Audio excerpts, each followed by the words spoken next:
to Now Tell Us. At Now Tell Us, we have guests come and tell us stories. They come and educate us, they come and inspire us. And today we have a great guest with us that is going to tell us why every business owner should put profit first. Do you have a business? Have you ever had a business? Are you thinking of having a business in the future? This is your right episode because our guest has everything. He's been there, done that, and he's got the experience and he's going to tell us how to go about everything. And just as a reminder, if you haven't seen our past episodes, or rather, if you would like to see our future episodes, and this episode included, um, please remember to go to www.nowtellus.com and you get all the episodes there. Yes, it's always a great experience when we have people come and join us in this show. And now we appreciate every feedback that you give us. So as you are watching, remember to send your questions or comment, bring in your comments, and we will be glad to answer your question or read your comments. As always, this is Anthony, your host. And now let's go and meet our host. Here we go.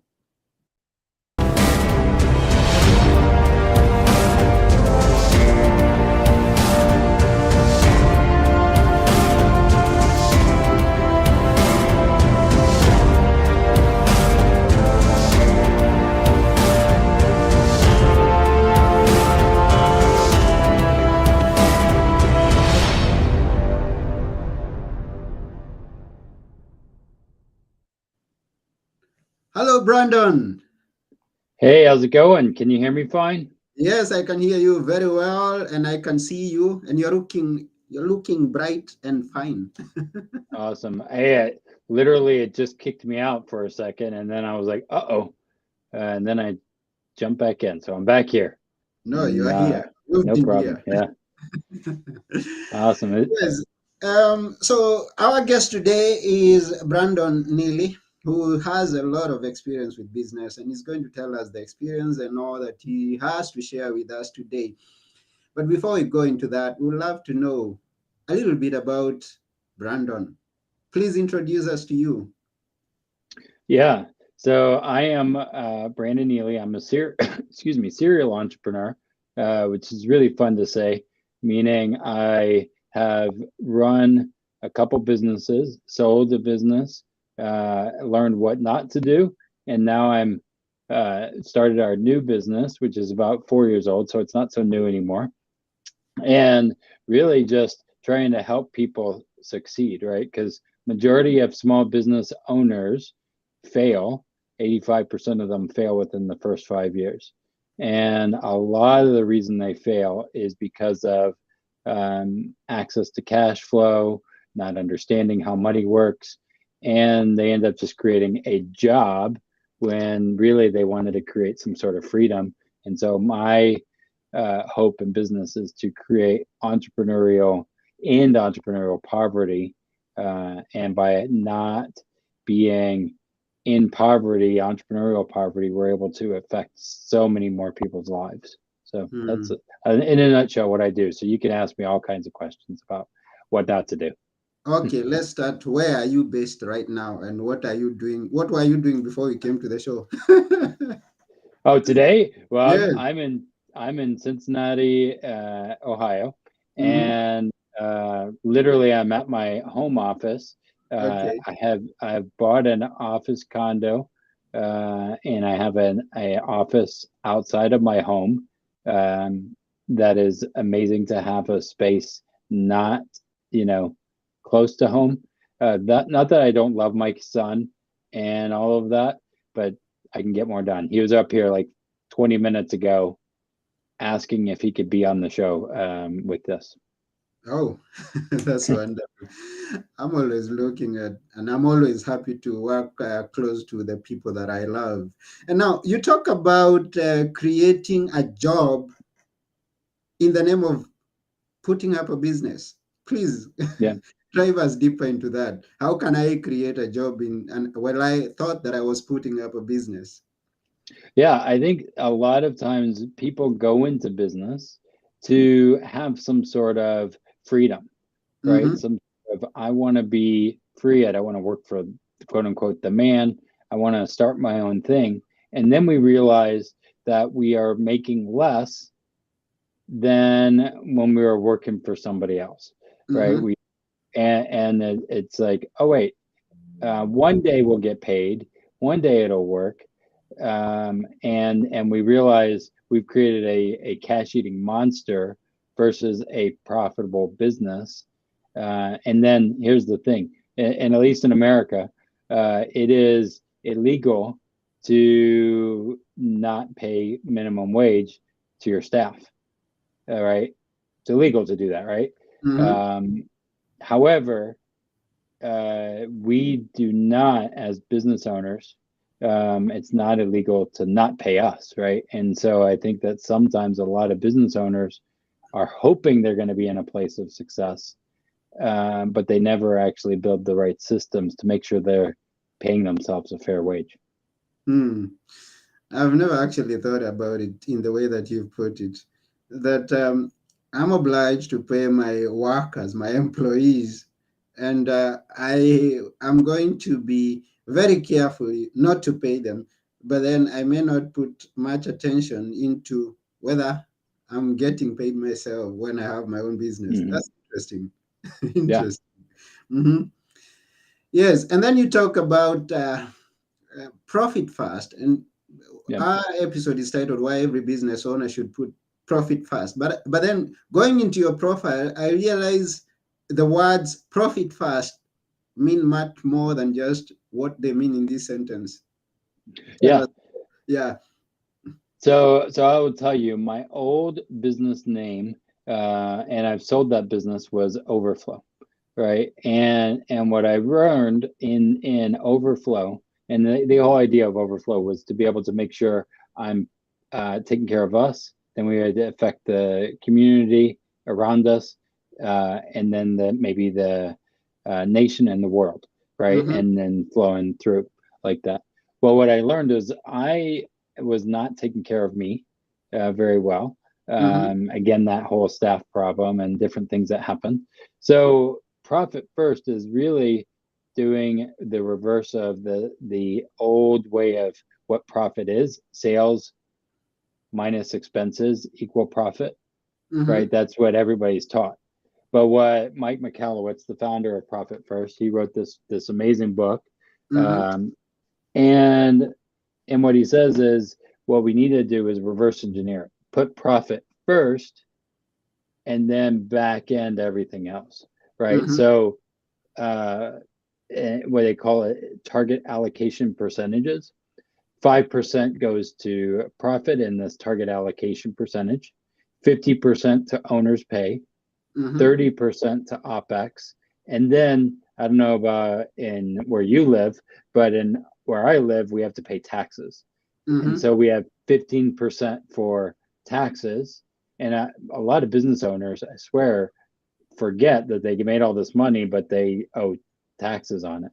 Mm-hmm. Um, and so Mike McAllowitz says, build those different buckets so that way you are running an optimal business, making sure you're paid first Mm-hmm. and profiting first, and not just creating a cash eating monster. Because even businesses that are maybe 5, 6, 7 years old, they're just creating a monster that they're having to feed monetarily to keep growing. And we wonder why we're not m- making income as the business owner. Mm.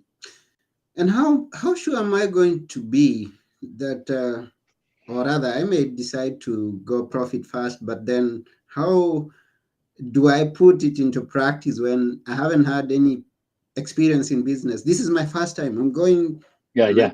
I have identified a business that I want to get into, and I go in, but it has to be profit from the word go. How do I go about that? Yeah, first it starts up here, right? It Mm-hmm. starts here on everything. And this is something I've thought about. um, is looking at what I call the still method, right? And we created a thing. If you go to stillmethod.com, you will be able to find a little PDF for report on it. Mm-hmm. So first thing is we have to get out of our own way, right? And a lot of times the world is in what I call chaos. It's confusing, Mm-hmm. haphazard, Mm-hmm. anxious, overwhelming, and stressful. Ever feel those things? Confusing, haphazard, Yeah. anxious, overwhelming, and stressful. Mm-hmm. So what we need to do is back end to what we want, right? And that's really thinking about the what I call the still method, and I'm going to put this in the chat here. Is set your sights, right? That's Mm-hmm. setting your sights, figuring out what kind of business do you actually want. What Mm-hmm. are you building, right? And building, back ending that, reverse engineering. So Mm-hmm. before we even get into profit first, we need to know what we want, Mm-hmm. right? So setting your sights. Then, we're doing this whole profit first thing, but it's tracking your in and out. Mm-hmm. This is more than money, right? It Okay. might be, what kind of father do I want to be? What kind of husband? Tracking your in and out. So setting your sights, tracking Mm-hmm. your in and out, Mm-hmm. inspect your progress. How am I doing? You Yeah. can't don't just track it, you inspect it. Mm-hmm. Look for 1% adjustments. Yeah. These are little micro adjustments, Mm-hmm. right? Micro adjustments, and then live deliberately, Mm-hmm. right? Live deliberately is really being intentional, right? And so we do this still method. This is before we even do profit first, but you have to get your head right to know where you want to go. Like, too many people, I swear, don't have a clue when it comes to, why am I doing what I'm doing? What is Yeah. this? How is Mm-hmm. that? And we don't even think about the business, right? So we have to think about that before we even create the budgeting plan. Okay. Does that make sense? Yeah, it does. It does. So once again, that's www.stewmethod.com. You go Yeah. and find out what Brandon has said. Now, at this point, I want to thank each and every person who's joining us, those who are watching us, or those who are listening to us. And let me mention one comment that God Save has here. You bring it into the, maybe you may give an insight on that. And God Save us, how do we grow businesses starting with volunteers? Yeah. I don't So, know where you put that in. well, and I think, I mean, when I ran the coffee shop, one Mm-hmm. is it's the micro adjustments, right? The little pieces, the Mm-hmm. 1% adjustments, right? So how do we grow a business? Or how do you eat an elephant? You eat an elephant one bite at a time, right? That's what they say. That's the little quote, right? How do you grow volunteers? Well, first you have to have a um, something that you, setting your sights again, that Mm-hmm. you are passionate about, so much so that you can share it, and it just gravitates, that a volunteer is just saying, I want to be a part of that, right? Now, no one is going to care as much as you do about your business or even your nonprofit, Mm-hmm. right? And so volunteers, as much as they're awesome, they're not going to care as much as you do. But you have to like build that in, and then build in a passion around that. And sometimes it'll work, and sometimes it won't. Mm. And I think that's going to help us on something that we touched on before, where you talked about it being quite a big issue if you have Hmm. employees and you're not paying them. Yeah.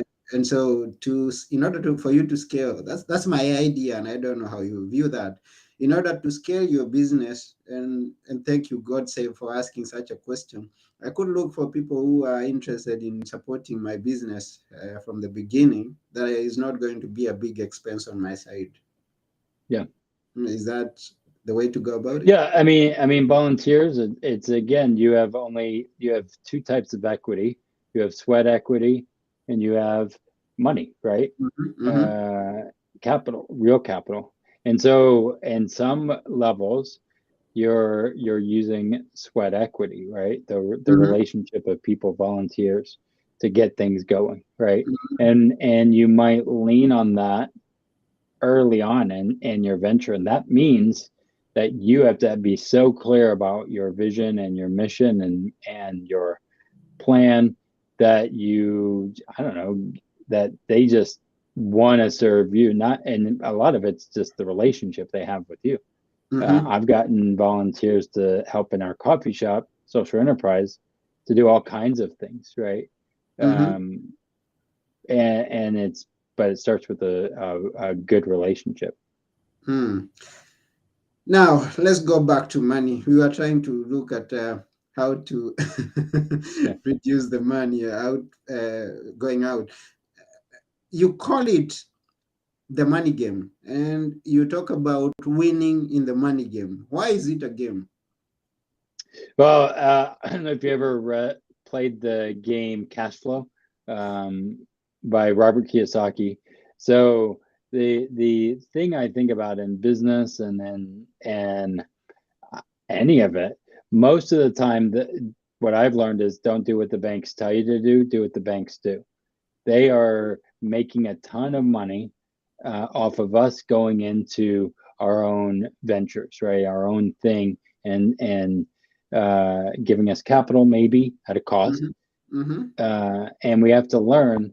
Every one of us is in the financial game, whether Hmm. you have a business or not, right? Hmm. Because we finance everything we buy, whether it's buying a car or buying a building, right? Hmm. And so, how do we then understand that to build wealth?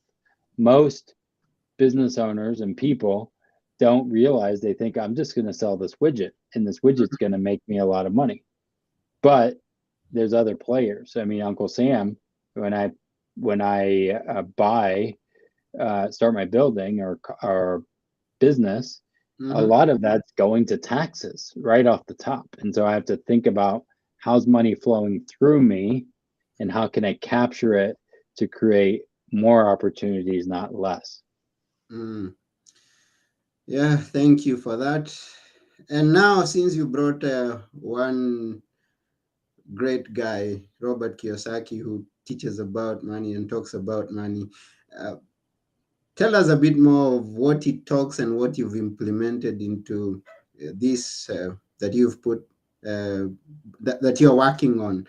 He talks Yeah, about the school system, and what we are taught today is not what is working, yeah, and talk about not doing what the banks say, but do what they do. yeah. What other great lesson do you want us to take from that? From Well, I think that at least in America, we have become consumers, right? Mhm. Consumer confidence, Yeah. right? And we're like, oh yeah, the consumer confidence is down and blah blah blah. And I'm like, yeah, we have become consumers and not producers, Hmm. right? And we have to first realize, hey, am I a consumer just being manipulated? Because here's the thing, for your dollar, everyone has a plan for your money. Hmm. Everybody does. Oh.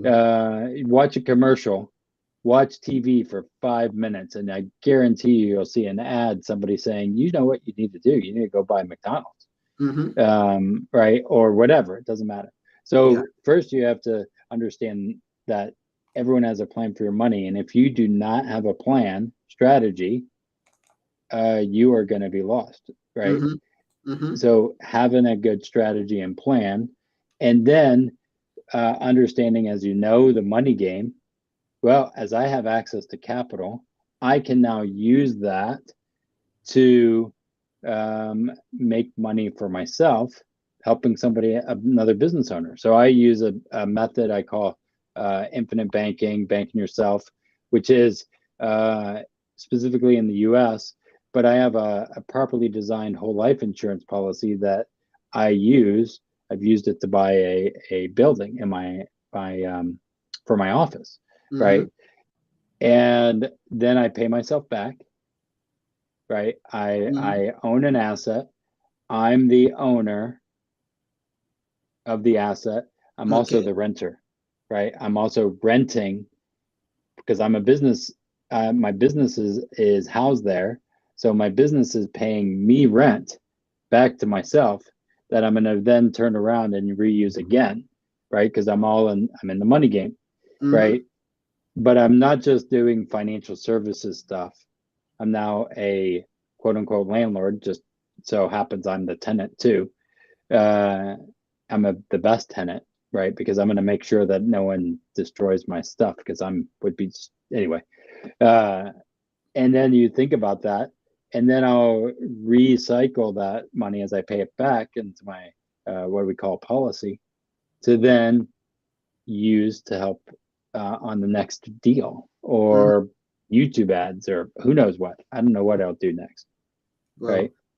Wow. Mm-hmm. That's interesting. Yeah. It's I, it's thinking I, thinking in so many different ways. yeah, have, I own the building, but then again, I am renting. I thought Hmm. if I own the building, I just put up the business there and I keep going. So, but then there's a game which we're gonna learn. We're gonna learn if we are looking forward to go into business or if we want to scale our business and make it much more profitable. Then Yeah, I think we need to learn this game. I haven't played Cash Flow myself. I just hear it. I I think. I recommend it's a really good one Mhm, because I'm sure you're where you at. There's real estate that you could purchase, and those kind of things. I'm just thinking about. I'm now instead of the banks being the lender, I'm the lender, and I'm almost wearing different hats. Different stages of my life is so as I use my policy or thinking through this, it's mhm, old me giving current me a loan. And of course, current me is going to pay old me back because that's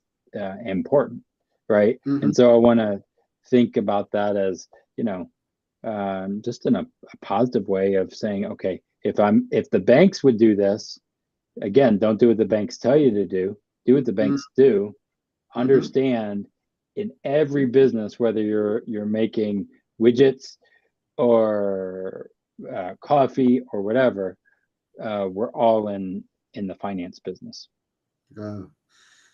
And then you talk about some ways to be thoughtful about the social impact of how we use our money. Where does the social impact come in, and why should I be concerned about it?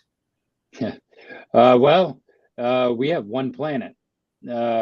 So why social impact is so important is for me, I've seen how things are going as we're selfish Mm-hmm, and just trying for greed.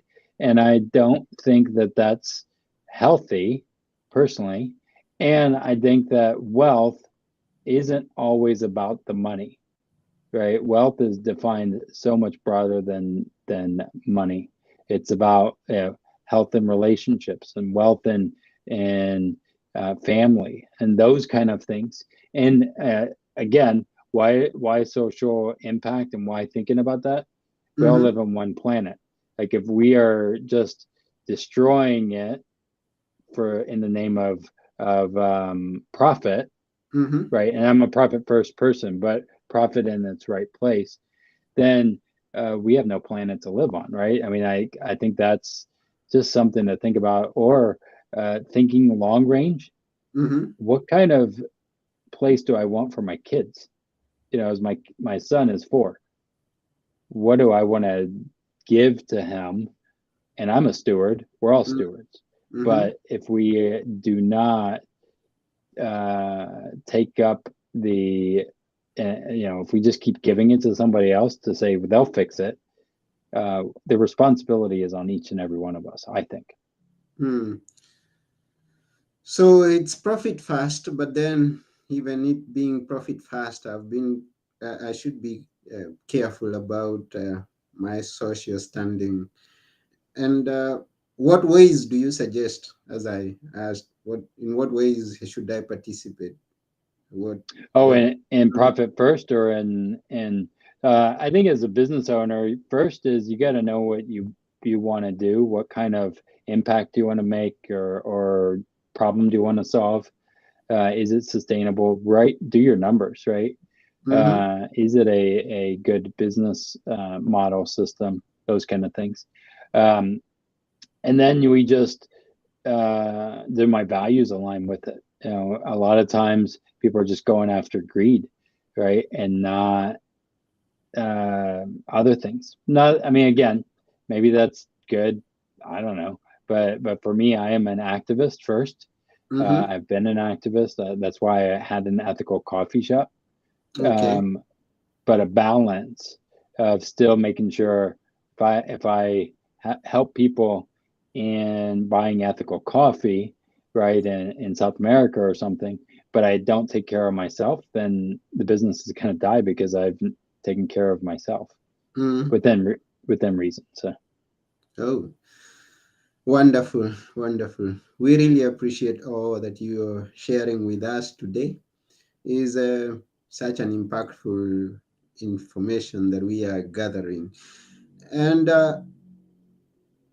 when do you work with people? This is what, apart from now, I know there's a report that people should go and download, and we are going to send mhm. them where they can download it. But do you work with people one on one or one on one, like in coaching? And I mean, and Yeah. how do you go about that? So we have a community that we've created. Let me put that in the chat here. That is super awesome. That really is where we've been like thinking a lot about. Okay, what do you do when it comes to budgeting? When it comes to all of this stuff? How do you build a community around that? And Mm-hmm, then creating when it comes to again budgeting, profit first, all of those systems, how do we best put this into place, right? So we've created a community that we are helping people in. It's like $10 a month to be a mm-hmm, part of that. I don't know what it is in other dollars, but $10 US. mm-hmm, And then from there, we have like monthly calls where we go through the still method, mm-hmm, the set your sights, track, inspect, look for 1% adjustments and live deliberately. We do that monthly. And then mm-hmm, if people want to talk further, of course I do that. And if you're in the US, there's a lot more opportunities I have available to me that I mm-hmm. can help you with. Um, yeah, but I don't think the infinite banking type policies, uh, they don't work uh, all over, or there's different things that I mean, I'm not licensed over there, so that gets all crazy. Okay. Wow. We once again we thank you. And we are just about to come to the end of this show. And we appreciate every minute, everything that you have shared with us. But before we go, we would like you to summarize or leave us with something that we should pay attention to, or how we are going to make sure that, yes, we are going for profit first. Well, I think here's the thing I would tell everybody: take 100% responsibility for everything. And that sounds hard, but I mean, literally, don't wait for somebody else, a politician or this person, to solve things. Don't wait and say, "Well, I'm not good with money." Learn it, understand those pieces, because again, taking 100% responsibility. I don't care where you came from, right? But Mhm, how can we get into a better place? Because we can play the victim all day long, but we're in a world where, hey, I could either be a victim or I can be a victor.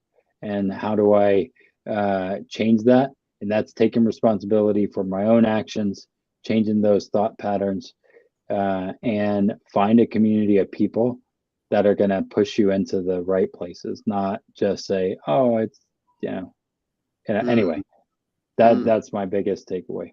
And thank you for that. It's taking 100% responsibility. It's not Yep. about complaining how things are going around and how things are not working out for you because of that person that you may put the blame on, but it's you to go and learn how the system works. And it's my Hmm. responsibility to go and play the cash flow. Yep. I'm Yep. going to keep that as a homework, not to understand it, not to complain and not to see things not working. Whereas it's me who may not be working, uh, Yep. who may not have taken the right steps. So once again, we thank you very much, Brandon. It's been such an honor. I remind all the viewers, all the listeners to go and connect with Brandon at wealthwisdomfp.com. Or is there other way that you may think that they could connect with you?